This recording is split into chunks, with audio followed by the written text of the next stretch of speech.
Ma mère a ri. Tu n'auras jamais une maison comme ta sœur. Ma sœur a ricané. Elle sera fauchée pour toujours. Je n'ai pas discuté, j'ai juste souri. Des semaines plus tard, elles m'ont toutes les deux appelé depuis l'allée. Je leur ai répondu par texto en 4 mots, dégagez de ma propriété. Je m'appelle Henriette, et voici l'histoire de comment je suis passé de la déception de la famille à la possession de quelque chose dont ils ne pouvaient que rêver, et comment la plus douce des vengeances, parfois, consiste simplement à bien vivre et à poser des limites. Laissez-moi vous ramener là où tout a commencé. Je suis la plus jeune de 2 filles. Ma sœur aînée, Victoria, a toujours été l'enfant chéri. Elle avait 3 ans de plus que moi, et aussi loin que mes souvenirs remontent, j'ai toujours su que je vivais dans son ombre. Victoria était belle, pleine d'assurance, douée pour les études, et elle avait cette façon de charmer tous ceux qu'elle rencontrait. Elle a été diplômée première de sa classe, est allée dans une université prestigieuse avec une bourse partielle, et a décroché un poste dans une grande entreprise juste après ses études, gagnant un salaire à 6 chiffres. Moi, j'étais l'artiste. La rêveuse. Celle qui voulait étudier le design graphique plutôt que le commerce. Celle qui a choisi une université publique plutôt que le prestige, parce que j'aimais vraiment leur programme. Celle qui a pris un poste dans une petite agence de création après son diplôme, avec un salaire modeste, mais en faisant un travail que j'aimais. Aux yeux de ma mère, à 22 ans, j'avais déjà raté ma vie. La comparaison a commencé tôt, et ne s'est jamais arrêtée. Pourquoi ne peux-tu pas être plus comme ta sœur, était une question que j'entendais au moins une fois par semaine en grandissant. Quand Victoria a acheté sa première maison à 26 ans avec son fiancé avocat, Brandon, c'est devenu la référence à laquelle tous mes choix de vie étaient mesurés. J'avais 23 ans à l'époque, vivant encore dans un appartement exigu avec 2 colocataires, essayant de construire ma carrière et de rembourser mes prêts étudiants. J'étais fier de mon indépendance, fier de m'en sortir selon mes propres termes. Mais pour ma mère, je n'étais qu'une déception qui n'arrivait pas à mettre de l'ordre dans sa vie. Le point de rupture est survenu à Thanksgiving dernier. J'avais conduit 3 heures jusqu'à la maison de mes parents pour les fêtes, espérant que peut-être, cette année serait différente. Peut-être que cette année, ma mère me poserait des questions sur mon travail, ma vie, mon bonheur. Peut-être que cette année, je me sentirais à ma place. Victoria et Brandon sont arrivés dans leur Mercedes, et les éloges ont commencé immédiatement. Ils venaient d'acquérir une 2e propriété, une résidence secondaire à la montagne. Ma mère rayonnait littéralement de fierté pendant que Victoria montrait à tout le monde les photos sur son téléphone. 4 chambres, 3 salles de bain, un jacuzzi sur la terrasse, disait Victoria, en faisant défiler les images d'un chalet magnifique.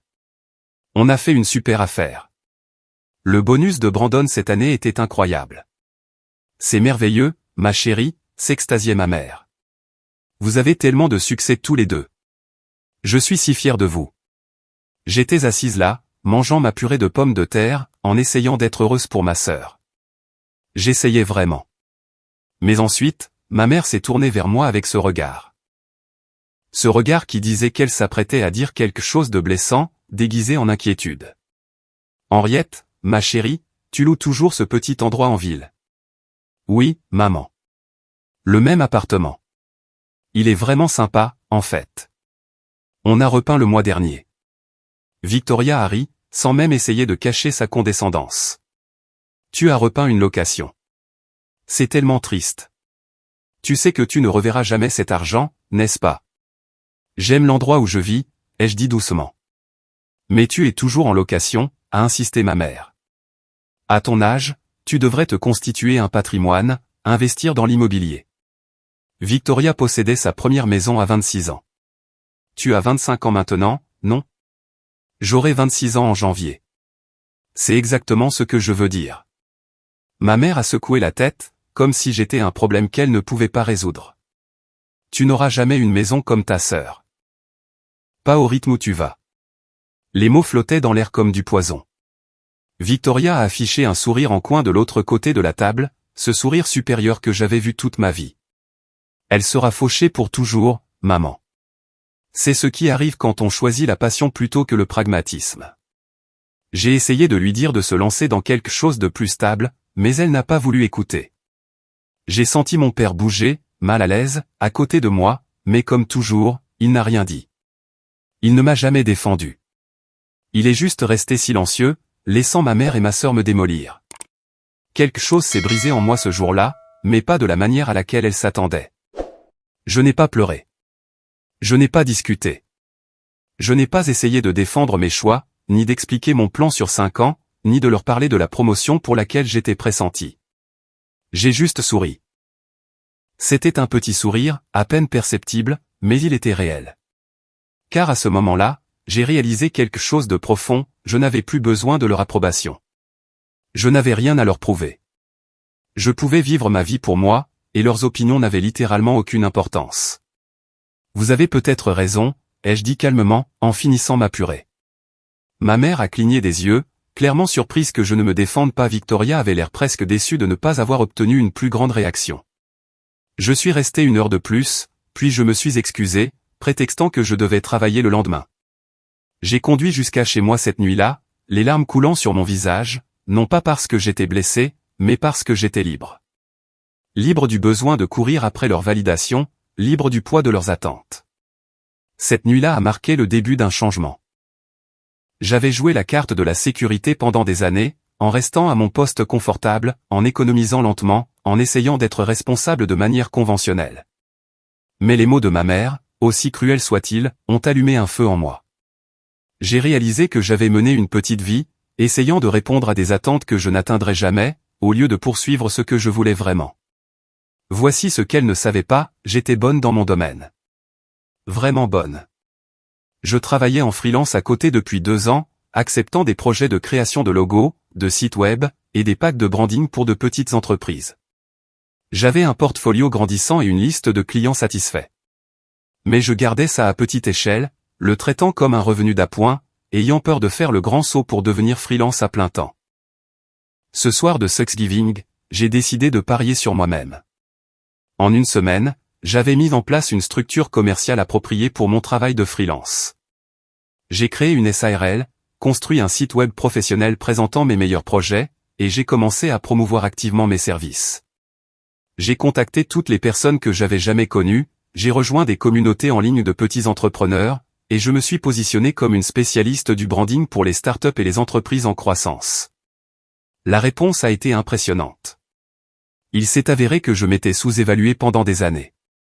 Quand j'ai augmenté mes tarifs pour correspondre aux standards du secteur, les clients ont continué à m'embaucher. En 3 mois, mes revenus de freelance dépassaient mon salaire à plein temps. Au bout de 6 mois, j'ai quitté mon poste en agence et je me suis lancé à plein temps dans ma propre entreprise. Je n'ai rien dit de tout cela à ma famille. À quoi bon? Elles avaient clairement montré ce qu'elles pensaient de mes choix. J'ai réduit les contacts au strict minimum. Je répondais aux textos poliment, mais brièvement. J'ai décliné les invitations pour les fêtes, invoquant des obligations professionnelles. Ma mère a appelé ça un caprice.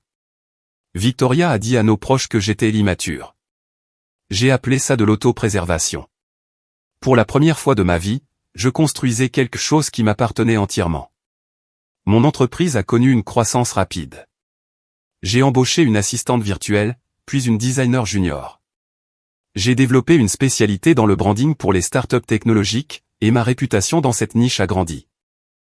Je gagnais de l'argent, du vrai, plus que je n'aurais jamais imaginé. Mais plus important encore, j'étais heureuse. Je me réveillais excité à l'idée de travailler. Je choisissais mes clients. Je posais mes limites. Je me construisais une vie qui me correspondait. Après environ 8 mois de ce régime, j'ai eu une conversation avec mon comptable qui a tout changé. Henriette, vous êtes assise sur une somme d'argent considérable, m'a-t-il dit lors de notre réunion trimestrielle. Avez-vous pensé à investir? L'immobilier pourrait être une bonne option pour vous. L'immobilier? La chose que ma mère disait que je n'atteindrais jamais. J'ai commencé à faire des recherches. J'ai rencontré une agente immobilière nommée Sarah, une femme brillante dans la cinquantaine qui n'a pas sourcillé quand je lui ai annoncé mon budget. Elle avait vu les finances de mon entreprise, savait que j'étais sérieuse, et m'a traité comme l'acheteuse légitime que j'étais. Que recherchez-vous, m'a-t-elle demandé lors de notre premier rendez-vous. Quelque chose avec du caractère, quelque chose qui raconte une histoire. Je ne veux pas d'une maison de lotissement sans âme. Elle a souri. Je pense savoir exactement ce qu'il vous faut. Nous avons passé 3 week-ends à visiter des propriétés. Il y avait de belles options, des lofts modernes en centre-ville, de charmants bungalows dans des quartiers en plein essor, et même un entrepôt reconverti qui aurait été parfait pour quelqu'un d'autre. Mais rien ne semblait juste. Rien ne me ressemblait. Je commençais à me décourager quand Sarah m'a appelé un mardi après-midi. J'ai quelque chose, mais c'est un peu un projet. Êtes-vous ouverte aux rénovations? Ça dépend de la maison. Faites-moi confiance sur ce coup-là. Pouvez-vous me retrouver demain à 10 heures? Le lendemain matin, j'ai suivi les indications de Sarah jusqu'à un quartier que je n'avais traversé qu'une poignée de fois, Millbrook Heights.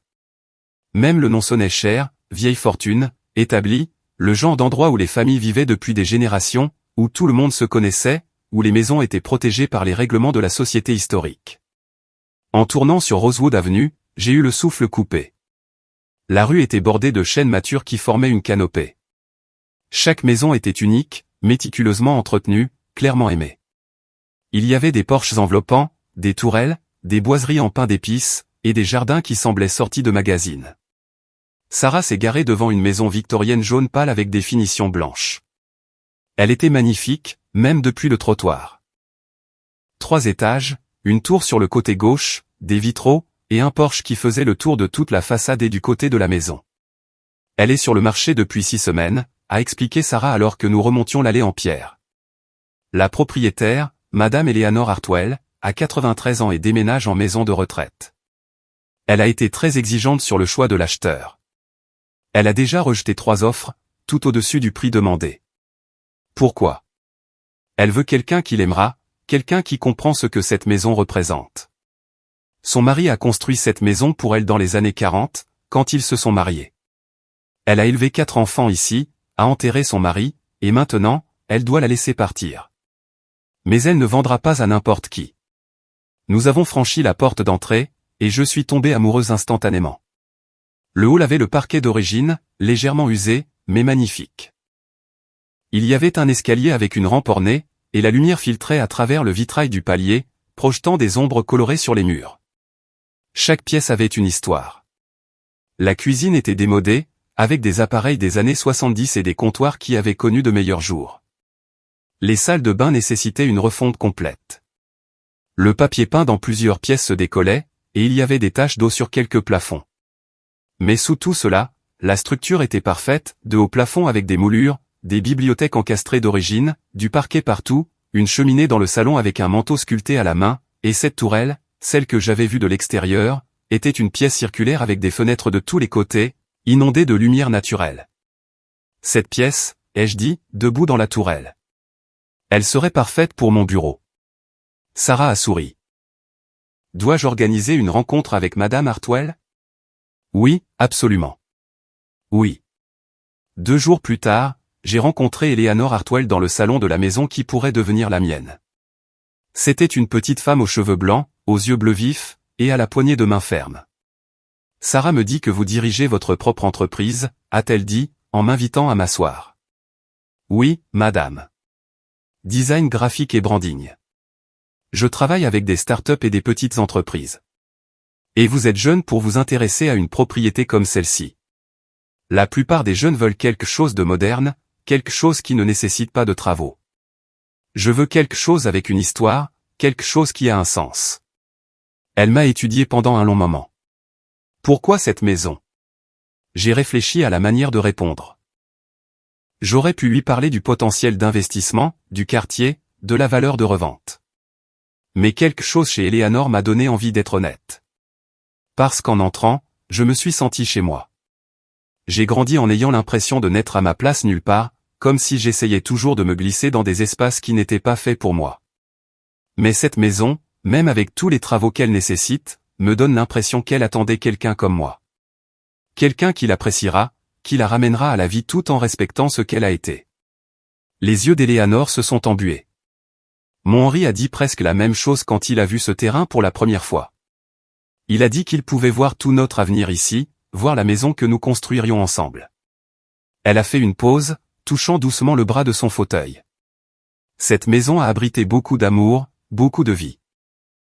J'ai besoin de savoir qu'elle continuera à le faire. Je vous le promets, si vous me vendez cette maison, j'honorerai ce qu'elle a été tout en la faisant mienne. Chaque décision que je prendrai visera à préserver son caractère. Elle a hoché la tête lentement. Alors, parlons chiffres. La négociation a duré 2 semaines. Eleanor n'avait pas besoin de l'argent rapidement, ce qui lui donnait un avantage, mais elle voulait aussi sincèrement le bon acheteur, ce qui me donnait une chance. Nous nous sommes mis d'accord sur un prix juste, bien qu'il ait poussé mon budget à ses limites. Le jour de la signature, Eleanor a insisté pour être là. Après avoir signé tous les papiers, elle a pressé une vieille clé en laiton dans ma main. C'était la clé d'origine de la porte d'entrée, a-t-elle dit. Henri l'a fait faire le jour de notre emménagement. Je veux que vous l'ayez. J'ai senti les larmes me monter aux yeux. Merci. J'en prendrai grand soin. Je sais que vous le ferez, ma chère. Je sais que vous le ferez. Il y a un quartier historique dans notre ville, appelé Millbrook Heights. C'est le quartier de la vieille fortune, des rues bordées d'arbres, des maisons victoriennes méticuleusement entretenues depuis plus d'un siècle. C'est le genre de quartier où les gens ont des armoiries familiales et des abonnements à des country clubs. C'est là que ma mère avait toujours rêvé de vivre, mais n'a jamais pu. Victoria et Brandon vivaient dans un joli lotissement, avec des maisons modernes sans charme et des règlements de copropriété. Respectable, certes, mais pas Millbrook Heights. La maison que j'ai trouvée était une victorienne des années 1890, 4 chambres, parquet d'origine, une tourelle avec un coin lecture, des vitraux, et un porche enveloppant. Elle nécessitait des travaux, surtout cosmétiques, pour moderniser la cuisine et les salles de bain tout en préservant le caractère historique. La propriétaire était une femme âgée qui déménageait en maison de retraite, et elle voulait quelqu'un qui aimerait la maison comme elle l'avait aimée. Le prix était élevé, même avec les rénovations nécessaires. Il faudrait la majeure partie de mes économies pour la compte et me laisserait avec une hypothèque substantielle. C'était un risque, mais j'avais joué la carte de la sécurité toute ma vie, en essayant de répondre aux attentes des autres. Cette maison me semblait être la mienne, comme un foyer. J'ai fait une offre. Nous avons négocié. Et 3 semaines plus tard, je possédais un morceau d'histoire dans le quartier le plus prestigieux de la ville. Je n'ai rien dit à personne. J'ai engagé des entrepreneurs, des designers qui comprenaient la préservation historique, et j'ai commencé le processus de rénovation. J'ai mis tout mon cœur dans cette maison, prenant des décisions qui honoraient son passé tout en la rendant vivable pour mon avenir. Les luminaires d'origine ont été restaurés. La cuisine a été modernisée avec des détails d'époque. Les jardins ont été ramenés à la vie. 4 mois plus tard, c'était terminé. La maison était magnifique. Chaque pièce racontait une histoire. La tourelle est devenue mon bureau, avec des bibliothèques encastrées et une banquette près de la fenêtre donnant sur le jardin. La cuisine avait des comptoirs en marbre et des appareils haut de gamme, cachés derrière des armoires de style vintage. La chambre principale avait une salle de bain attenante, avec une baignoire sur pied et une douche carrelée en carreaux de métro avec des accessoires noirs. J'ai emménagé un samedi matin et, pour la première fois de ma vie d'adulte, j'ai eu l'impression d'être arrivé exactement là où je devais être. Je n'avais toujours rien dit à ma famille. Une partie de moi voulait le faire, voulait leur montrer ce que j'avais accompli. Voulait ce moment de validation. Mais une plus grande partie de moi savait que leur approbation ne valait rien. J'avais fait ça pour moi, pas pour eux. Cette résolution a été mise à l'épreuve 2 semaines après mon emménagement. J'étais dans mon bureau, en train de travailler sur un pack de branding pour un nouveau client, quand mon téléphone a sonné. C'était ma mère. J'ai failli ne pas répondre. Nous nous étions à peine parlé depuis près d'1 an, mais la curiosité l'a emporté. Allô, Henriette. Sa voix était sèche, agacée. Je t'appelle parce que Victoria m'a dit que tu racontais aux gens que tu avais acheté une maison. C'est une sorte de blague? Mon estomac s'est noué. Comment le savait-elle? Ce n'est pas une blague. Donc, tu dis que tu as vraiment acheté une propriété? Où? Et comment? La dernière fois que j'ai vérifié, tu joignais à peine les 2 bouts avec tes petits projets artistiques. La voilà. Le mépris, l'incapacité de me voir autrement que comme un échec. J'ai acheté une maison, maman, et elle est à Millbrook Heights. Silence. Un long silence choqué. C'est impossible, a-t-elle finalement dit. Ces maisons coûtent une fortune. Il est impossible que tu aies les moyens d'acheter quelque chose là-bas. Est-ce que tu mens pour te sentir mieux? Je ne mens pas, alors, montre-nous. Si tu as vraiment acheté une maison à Millbrook Heights, prouve-le. donne-moi l'adresse. C'était le moment. Le moment pour lequel je m'étais inconsciemment préparé. Je pouvais lui dire non, garder mon sanctuaire privé, maintenir mes limites. Ou je pouvais lui montrer, la laisser voir ce que j'avais construit, et enfin clore ce chapitre. Je lui ai donné l'adresse. On arrive, a-t-elle dit. Victoria et moi serons là dans 1 heure. Elle a raccroché avant que je puisse répondre. Je suis resté assise un moment, le cœur battant. Puis j'ai pris une décision. J'ai textoté mon agente immobilière et lui ai demandé de venir. J'ai appelé mon comptable. J'ai rassemblé tous les documents, l'acte de propriété, les papiers de l'hypothèque, les reçus de rénovation, la preuve des revenus de mon entreprise. Je voulais que tout soit prêt. Mais ensuite, j'y ai réfléchi davantage. Pourquoi est-ce que je me préparais à me justifier devant elle?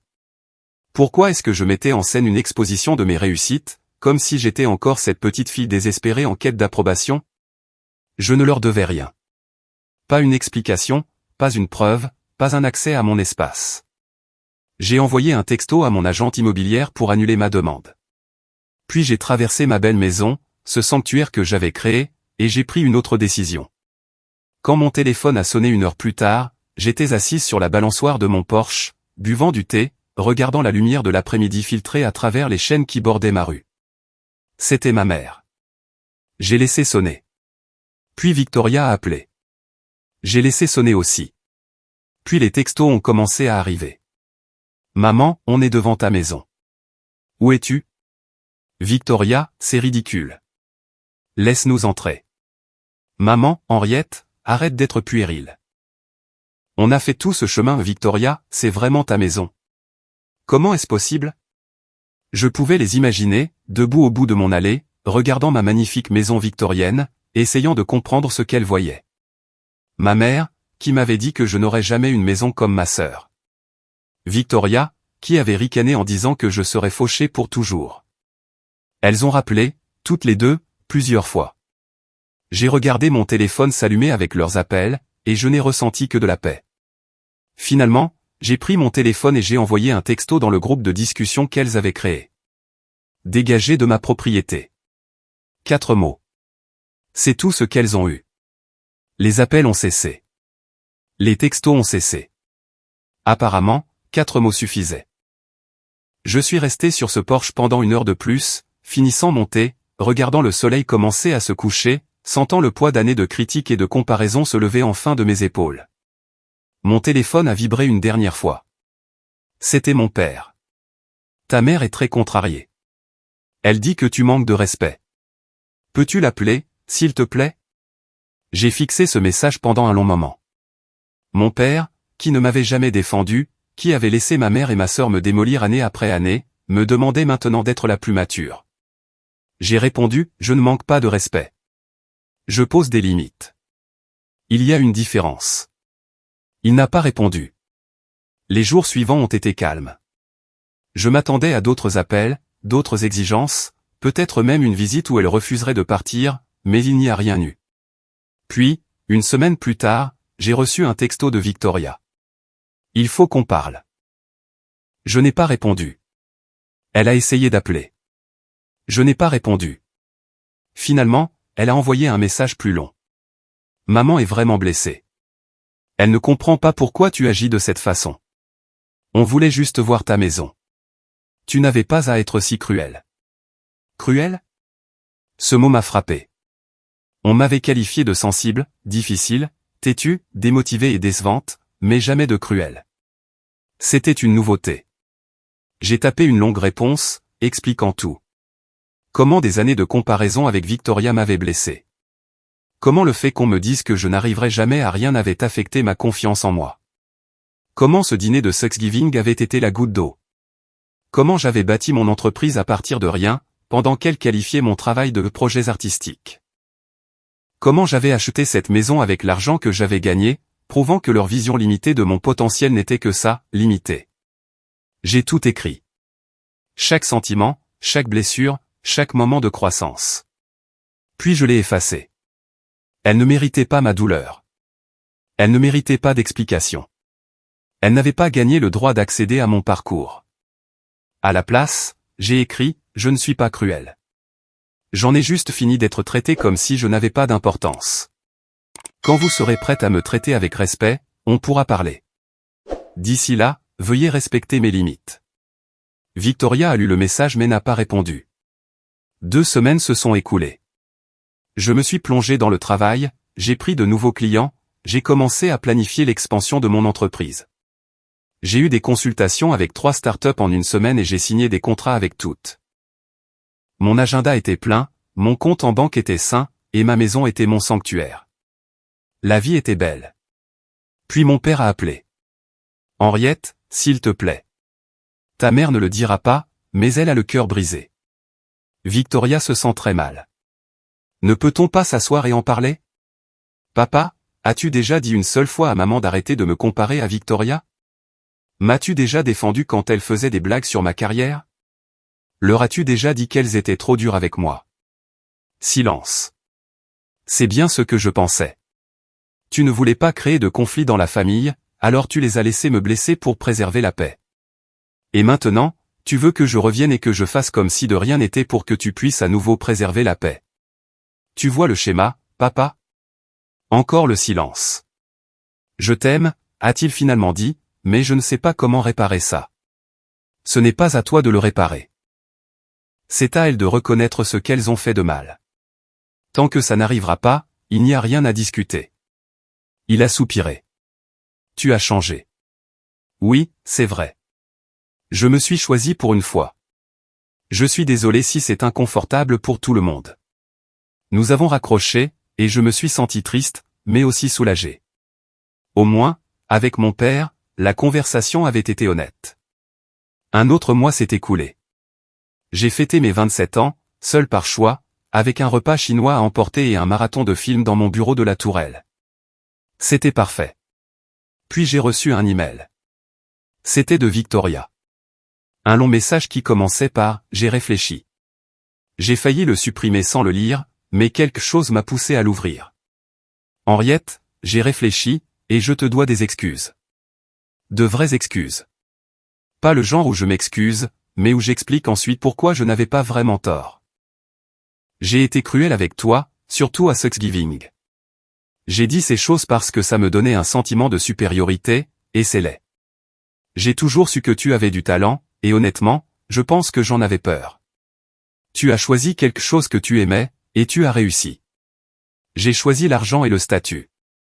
Mon mariage s'effondre parce que Brandon et moi n'avons rien en commun, à part l'ambition.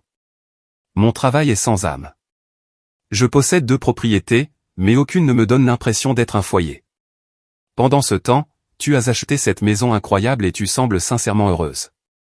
Je pense que j'ai été jalouse de toi pendant longtemps, et je l'ai masqué avec condescendance. Je suis désolé.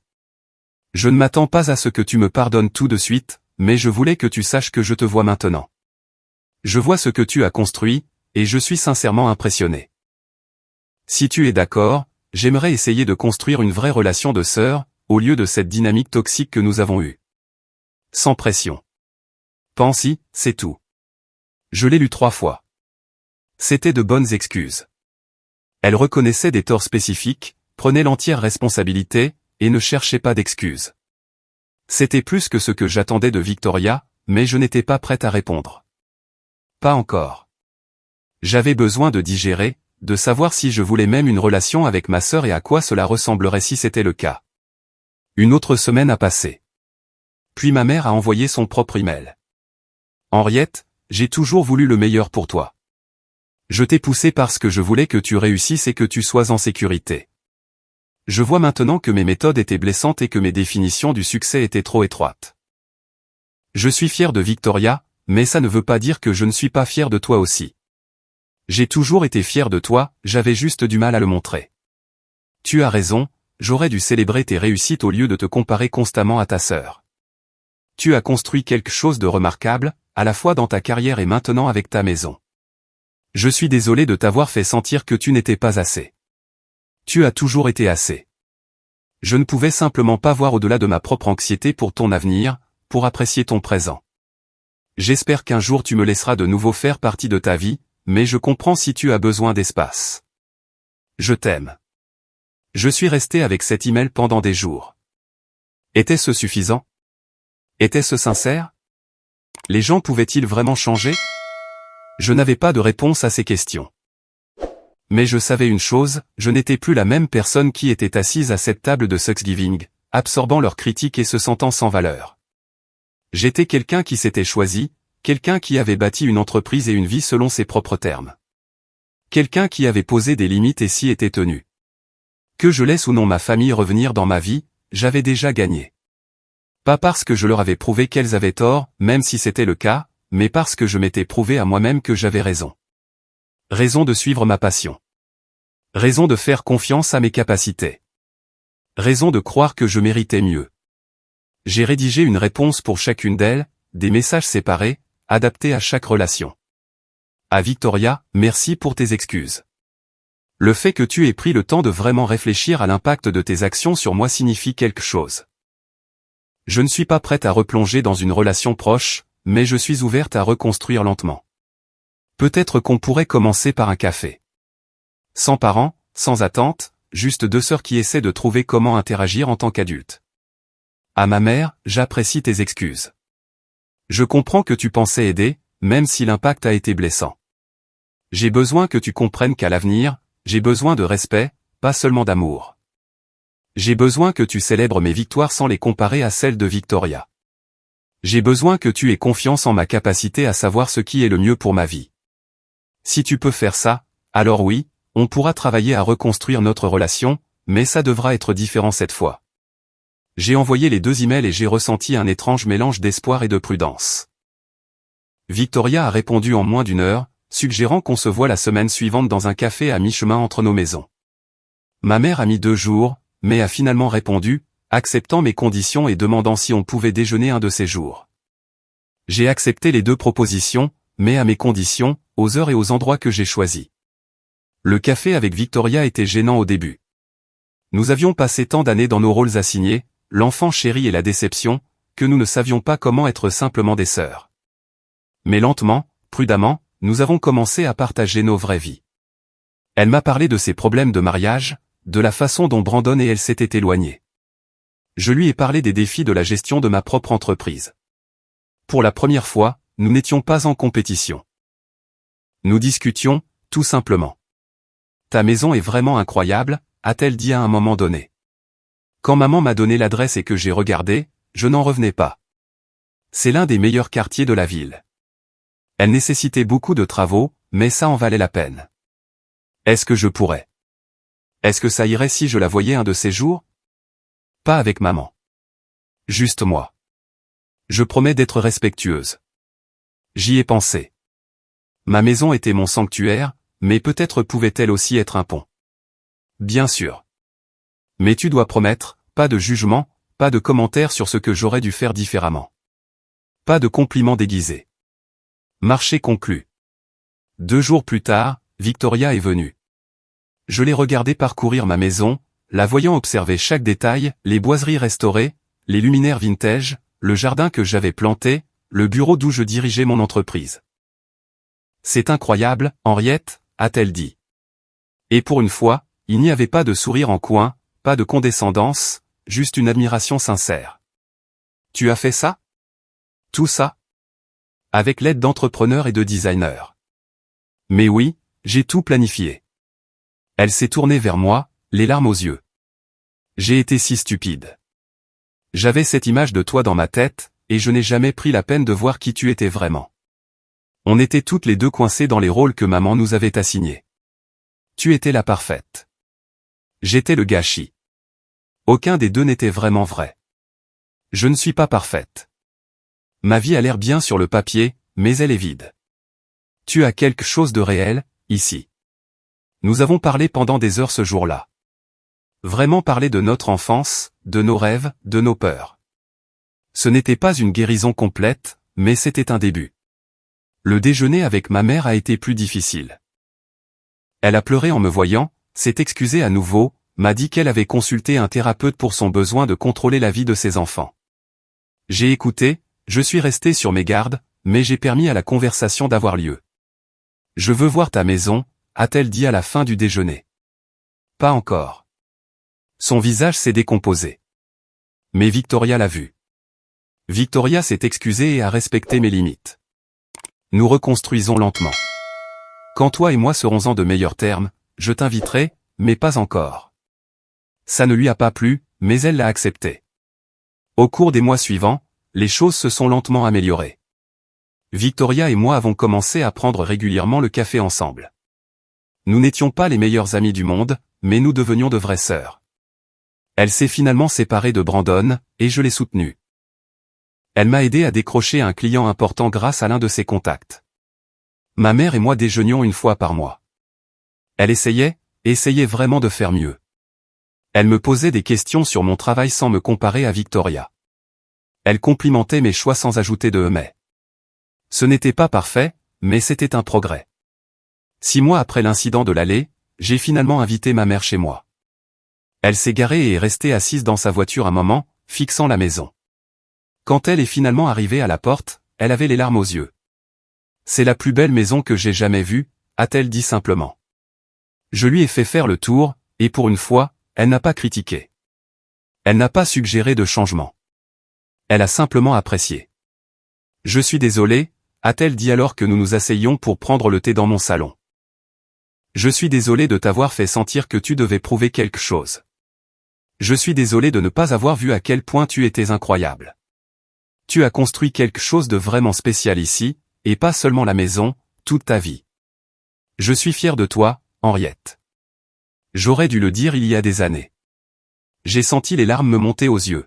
« Merci. Puis-je te demander quelque chose ?» a-t-elle dit. Ce jour-là, quand Victoria et moi sommes venus ici et que tu nous as textoté de dégager de ta propriété, étais-tu à la maison? J'étais assise sur le porche avant. Tu étais là tout le temps? Oui. Elle a baissé les yeux vers ses mains. Tu aurais pu nous laisser entrer, nous faire visiter. Nous prouver à quel point on avait tort. Je n'avais rien à prouver. C'est la différence entre qui j'étais et qui je suis maintenant. Je n'ai pas besoin de votre validation pour connaître ma valeur. Elle a hoché la tête lentement. Je t'ai appris que tu devais te justifier auprès de nous. Je suis contente que tu aies désappris ça.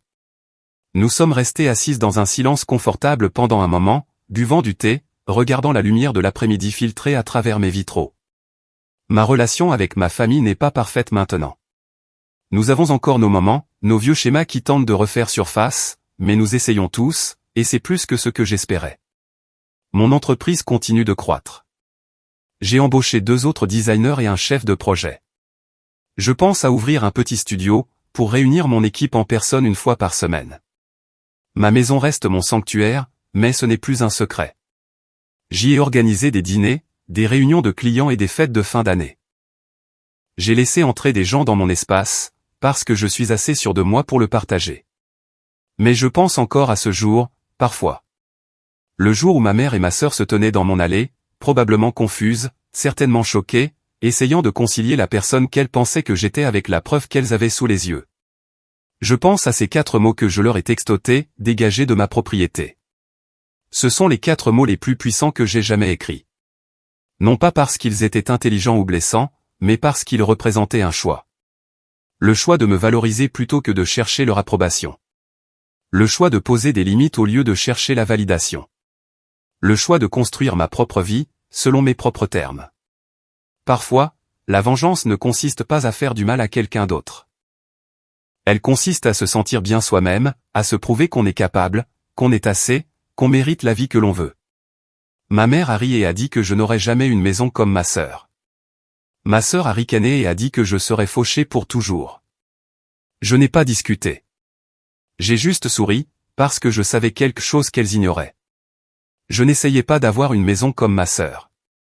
J'allais avoir quelque chose de mieux, quelque chose qui serait à moi. Et quand elles l'ont enfin vu, quand elles se tenaient dans mon allée, appelant et textotant, désespérées d'entrer, j'ai eu le pouvoir de dire non. C'est ça, la vraie victoire. Pas la maison, même si je l'adore. Pas l'entreprise prospère, même si j'en suis fier. La victoire, c'est de savoir que je n'ai pas besoin de leurs applaudissements pour me sentir accompli. Je n'ai pas besoin de leur approbation pour connaître ma valeur. Je n'ai pas besoin de leur présence dans ma vie s'ils ne peuvent pas me traiter avec respect. J'ai construit cette vie brique par brique, choix par choix, limite par limite, et elle est à moi. Ce dîner de Thanksgiving a brisé quelque chose en moi, mais il m'a aussi libéré. Il m'a libéré du besoin de courir après un objectif mouvant d'attente. Il m'a libéré pour devenir celle que je voulais vraiment être. Alors oui, ma mère s'est moquée de moi. Ma sœur a ricané. Elle pensait que j'étais l'échec, la déception, celle qui n'arriverait jamais à rien. Et puis elles se sont pointées sur ma propriété sans y être invitées, exigeant l'accès, et j'ai eu le droit de dire non. 4 mots. Dégagez de ma propriété. 4 mots qui ont tout changé, parce qu'ils ne concernaient pas seulement une maison ou une allée. Ils concernaient la possession. La possession de ma vie, de mes choix, de mes limites, de ma valeur. Et ça, personne ne peut me l'enlever. Je possède cette maison, mais plus important encore, je me possède moi-même. Et c'est la plus douce des vengeances.